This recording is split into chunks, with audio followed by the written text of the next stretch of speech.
And I'm Joe. Welcome to Joe and Andrew's Education Adventures.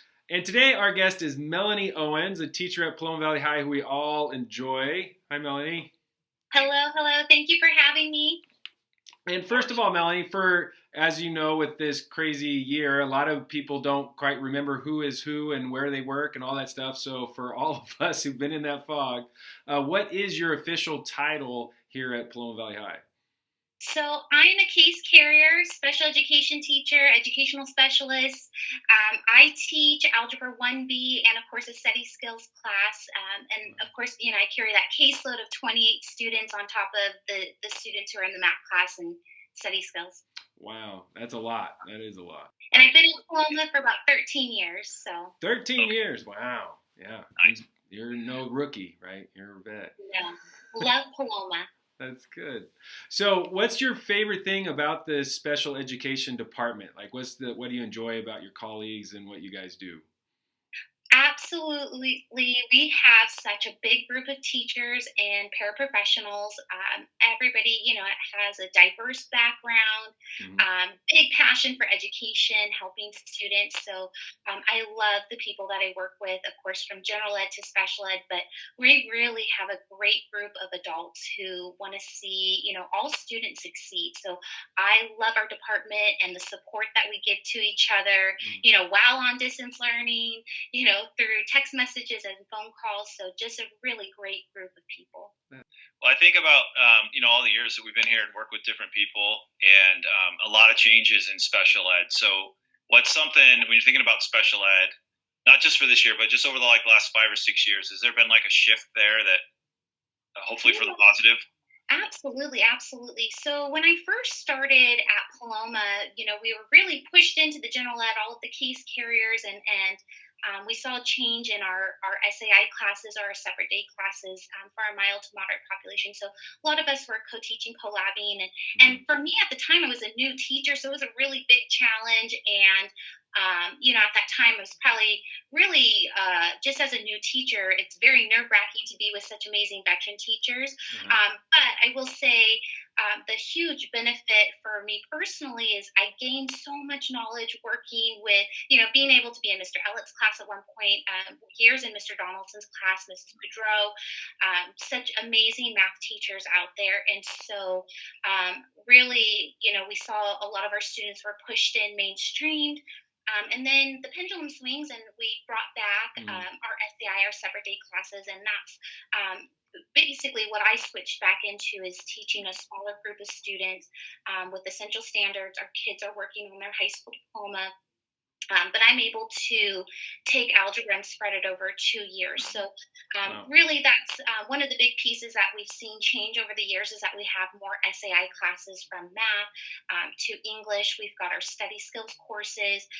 Really excited this year. I mean, unfortunately, with distance learning, but this year we're really happy to have transition partnership, which Bobette is teaching, Mm. and that links our seniors with California Department of Rehabilitation, and it links our students to resources related to career education, employment for after high school, and that's really our big goal. Is we want our students to be employed and to have options after high school education career wise. And so really a lot of big changes that are positive changes for our staff and for our students. But absolutely love teaching the SAI classes, and definitely huge benefit from being able to collab, co-teach, and watch all of these amazing veteran teachers and be able to take those skills, of course, and now be in the classroom. So really, it's a big blessing on my part that I was able to kind of experience education in that way. Yeah.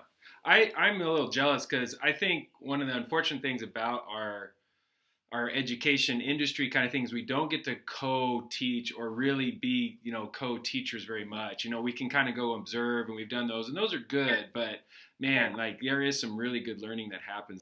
Yeah, that's been cool. Like being in the community, knowing like families and seeing their kids get Mm. that extra connection now, or more so now, has been awesome to hear, and the families really appreciate it. So you guys are doing a great work there. Yeah. Yeah, we did Um, 17 case carriers. That's how much we've grown. We have Wow. 17 carriers. And that doesn't Um, count paras, right? that does not even count paraeducators. So we are a huge department. Yeah. Yeah, yes, Yes, our PLCs are little fun and crazy. That must be fun. Yeah.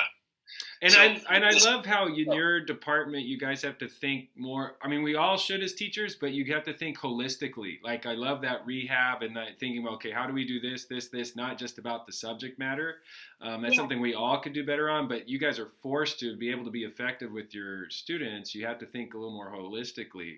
And yeah, I think that's awesome, especially with what we've been going through this year. That's definitely a absolutely. good mindset. Yep, definitely have to look at the big picture. We have to work collaboratively. I mean, it's big picture stuff, and but amazing, people that we work with, and including general ed teachers. I mean, I think we also take that approach as just even one big giant team. Mm, Like we're just yeah, all in it for the students to be yeah, successful. yeah. trying to be for sure. That study skills class, now that's relatively new, I think, or no, it's been around a long time. I mean, we've had it for a few years, and at some point, each case carrier had their caseload, and at one point, a few set of teachers had everybody's kids, and Okay, now we're back to the case carrier, hopefully with their caseload. But yes, we have a study okay, skills class. Um, we're pulling from college and career awareness, similar to the gen ed college career awareness course, as well as AVID, and of course, we're doing study skills related activities, tutoring opportunity, as well as even transition. Looking again, what are our students interested in doing after high school? right on. Yeah, and I've noticed. I think the last couple of years when we've gone back to that, like you have your kids and that are on your caseload, I've just seen a very much better communication to understand like what it is that's going to help a kid, and it's easier Mm. to work collaboratively with like us general ed Yeah, teachers. So I've really appreciated that change. awesome. Not that everybody wasn't trying their best, but this has just seemed like Right. a really, it's been really helpful That's to Yeah, be I able think to have that and work. Yeah. that's good. Thank you. some. I know there's been a ton, but what have been some of like the top challenges in doing special ed remotely this year? Oh, I mean, we definitely have to get, it's probably not different than general ed. I mean, we have to get creative where, our personality is shining, and we're trying Mm. to raise that engagement and participation.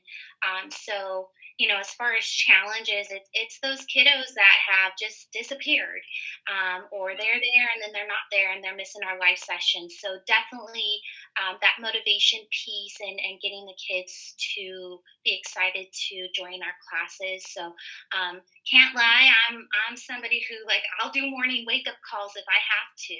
Mm. So kind of getting creative in that, or hey, we missed you. Come join the class. So it's definitely getting creative, and not to say that communication wasn't a big piece of our department or as teachers in general. It's just we're really besides email, we're making those phone calls and saying, hey, come join us. We're having fun. We're trying to make this fun. And I will say the students, and the parents, everybody really kind of falls in line with that grace and flexibility. The students have been really wonderful, and the Mm. parents as well. So that's absolutely helpful. But definitely, the challenge is motivation and effort and participation, and consistency while we're on this model. So, did you have a little demo of what you guys try and do with special ed? Sure. Sure, absolutely. So right now, I've been loving Google Jamboard, Okay. and that's been like my go-to tool. So oftentimes I'll have like the iPad going, and I'll do a live demonstration with writing either on a whiteboard or paper. But as far as Google Jamboard, I've been using that. Of course, it's like a digital whiteboard. So I've been using it as a way to demonstrate notes, in general, do a demonstration as well as checking for understanding. So I'll get my screen going. Couple little samples. So, for example, like this week, the students are, factoring, and identifying the greatest common factor. So Nice. I set the jam board up, and I was using this almost that checking for understanding, that homework type checking for understanding, where I've got my example on here that the students can zoom it in and out, so they can view that example and move it out of the way if they need to, and then of course space for the student to show their work. And I think I've got one student stated on here where, again, you can write, you can type, and so Jamboard's been my jam. That's cool. And Thank is it students individually, or this is a group thing, or both? you. Sometimes it It depends. can be individual, group. Sometimes we're live, and I put the link in, and everybody get on that Jamboard and work away. It's a nice way too for students to see other students work. Sure. Right. So we're working on a problem, and sometimes I'll give them all the exact same problem, but some choose to type, to draw. Um, they're descriptive with words, so that way you've got, hey, you're struggling with it, go look at slide number 8 and come back and tackle your problem. So really a lot of multiple ways to use it individually or in a group scenario, and again, so that way students have a variety of ways to communicate and demonstrate their knowledge without just being a, hey, just input your answer. I'm begging for them, like, can I see your work, you know what I mean, let me give you some feedback on there. That's cool. So I started using this for like tutorials, like one-on-one stuff, and my handwriting's so bad. I don't have a sample up, but that's okay. I don't even want to show it to you. But I've been trying to figure that out. But it's been good, like that idea of being able to get on the thing and like let the students work it out, and they can get on there and do stuff with it too, that's been good for math, especially. What is one thing that you would say us teachers during the shutdown, us general ed teachers, should remind ourselves of or be aware of with our special ed students in our classes?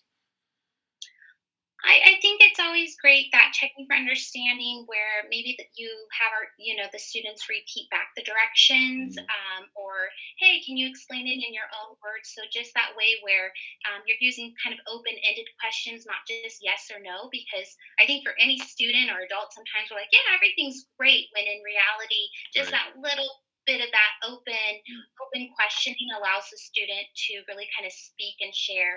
And I think it too, that low anxiety. I think so many teachers are amazing and wonderful and have been offering additional Google Meets, and I think the phone calls and those emails. So just keep up all those good things, and definitely if you wanted to try a new strategy, avoid those yes no questions, and go for the more open ended. Mm. Explain to me. Obviously, you're very passionate and you love what you do. It's coming across very clearly. But if you couldn't be a teacher, what would you do? Like, what would be that other dream career? Okay, so definitely have a passion for service, and I would still be in education. Uh-huh. So if I wasn't a teacher, my other career that I would have gone for is school psychology. Okay. I like data and I like testing. Okay. All right. So what about when we get out of all the lockdown? The stay-at-home order is done, so that's nice. But when we actually kind of get back to like normal life, what's the thing that you are most looking forward to getting back to? The option to not overthink getting on a plane to go and visit my sister in Kansas, or vice versa, to have Uh-huh. her come out here and visit. So, first things first is hopping on a plane. Nice. Okay, there you go. And what's something that you find inspiring, entertaining, that you listen, watch, or read? Like, what's something that you've been enjoying lately? Okay, so I love The Office. Okay, Um, nice. I can watch The Office. I mean, I'll put it on in the evening right before I go to bed. Like, just, Okay, I so love did you sign up comedy. for Peacock? Yes. You had So to sign up for Peacock. when this whole Netflix situation happened, my husband was kind enough to say I already, subscribed to Peacock. So Nice. I couldn't live without The Office. But so besides The Office, I've been reading Play with Fire. Oh, So autobiographical kind of devotional type of book. So that's what I've been reading. And if I'm not reading, I'm watching The Office or out on a walk. nice. All right, one last question, Melany. This is the new year, it's 2021. What is your hope, your motivation for this year as we're still in kind of this funky state? Definitely big hope is to get back on campus, and but in general, I mean, while I'm home, the motivation is, of course, we got a puppy. So Oh, nice. so she's a boxer, and she just turned 1 years old, and she needs to run. And I mean, I'm not exactly a runner, but we got to walk her, and she's got to get miles in, because if not, she's digging up our backyard. And she loves her veggies, so during the springtime, she was plucking peppers and tomatoes. So definitely the motivation right now is, being healthy and, staying active, being, as positive and finding, of course. Okay. Well, Melany, thank you for being with us today. We really appreciate all the passion that you have for your students, and also just how you like trying to stay so positive in a difficult situation, and just that care comes across really clearly. So thank you. Very much. And on this crazy adventure, let's keep learning. bye, everyone. Right on. So did you join going the distance during distance learning? Are you joining me on that? I don't know. What does that mean? Oh, that's that I decided to invite everybody to like train for a 5K or a 10K or even a half marathon. And go back and check my emails. Maybe so. Anyway, she's teaching, Joe. She doesn't got time for these silly things. She's teaching, man. I can't. You gotta get outside and move.